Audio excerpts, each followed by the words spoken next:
देखो दोस्तों, मैंने क्या मंगाया है। ये है मिनी ब्लूटूथ स्पीकर जो पिट्रॉन से है। ये मुझे मिला है 699 में। ये कहाँ से मिला है ये मैं बाद में बताऊंगा।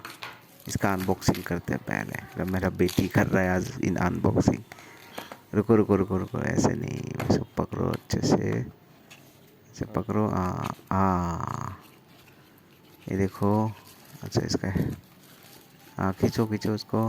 आ गया। अच्छा है। देख इसको हटा के देखते हैं। हाँ, कलर तो बहुत अच्छा है, जैसे फ़ोटो में था वैसे ही कलर है। इसका ग्रिप भी अच्छा है, फैब्रिक का ग्रिप है। अच्छा है। इसको ऑन करके देखते हैं। रुको। हाँ, ऑन हो गया। इसका लाइट बहुत अच्छा है, RGB लाइट बहुत अच्छा है। अरे मेरा बेटी तो रूम भी अंदर कर दिया। हाँ, मस्त है। सुपर। बहुत बढ़िया लग रहा है ना। बहुत बढ़िया।